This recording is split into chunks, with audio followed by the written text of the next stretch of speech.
hari pertama, 7 Ogos 2022, Ahad. Bacaan Alkitab, Ezra bab 1 hingga bab 10. Pembina semula hati kita. Ezra mempersiapkan hatinya untuk mengkaji Taurat Tuhan dan mentaatinya. Ezra bab 7 ayat 10. Semasa kita memulakan 40 hari puasa dan doa untuk negara, marilah kita mempersiapkan hati kita untuk mencari Tuhan dengan tekun supaya kita dapat mengenalinya dengan penuh semangat. Tuhan menggerakkan hati para raja dan pemimpin rohani orang kafir untuk membina semula bait-Nya. Dia juga boleh menggerakkan hati kita. Mezbah doa adalah mengenai hati kita. Kerana di mana hartamu terkumpul, disitulah hatimu tertumpu. Matius bab 6 ayat 21, Alkitab versi Borneo. Seseorang tidak mungkin mengabdi diri kepada dua orang tuan. Dia akan membenci yang seorang dan mengasihi yang lain. Matius bab 6 ayat 24, Alkitab versi Borneo. Tuhan benci penyembah berhala. Mari kita lihat ke dalam hati kita. Apakah harta yang tersimpan di dalam hati kita yang mengalihkan perhatian kita daripada ingin mengenalinya? Doa, penyembahan, membaca Alkitab, dan menunggu Tuhan tidak datang dengan sendirinya. Ia memerlukan disiplin sebelum ia menjadi cinta.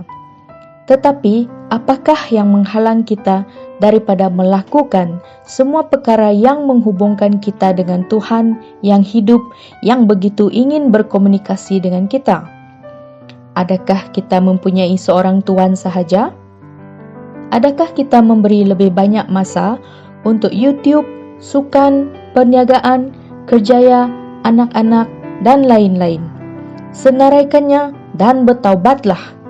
Dalam 1 Samuel bab 15 ayat 15, ayat 21 dan ayat 30, Saul memberitahu Samuel bahawa dia mempersembahkan korban kepada Tuhannya dan menyembah Tuhannya.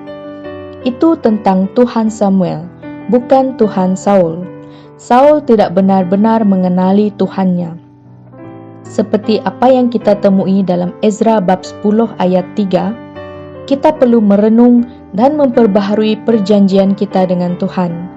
Apabila hati kita bertemu dengan hatinya, ia akan mendorong kita untuk lari daripada dosa dan meninggalkan penyembahan berhala.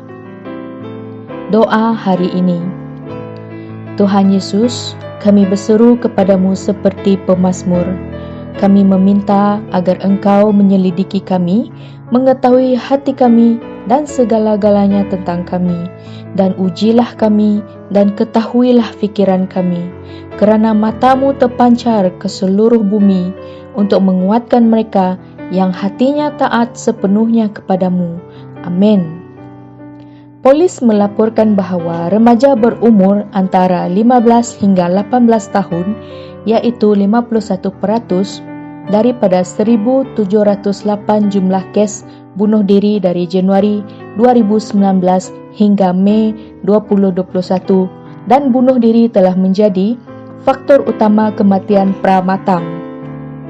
Berdoalah terhadap kuasa-kuasa gelap yang cuba melemahkan kehendak mereka untuk hidup, dan agar cahaya Tuhan menyinari mereka supaya nilai-nilai ilahi akan tertanam dalam hati dan fikiran mereka. Ekoran daripada pandemik dan pengangguran, ramai rakyat Malaysia telah menghadapi hutang yang semakin bertambah melebihi kemampuan mereka untuk membayar balik. Berdoalah agar kerajaan kita dapat melaksanakan strategi yang boleh dilaksanakan untuk membantu mengurangkan beban kewangan mereka.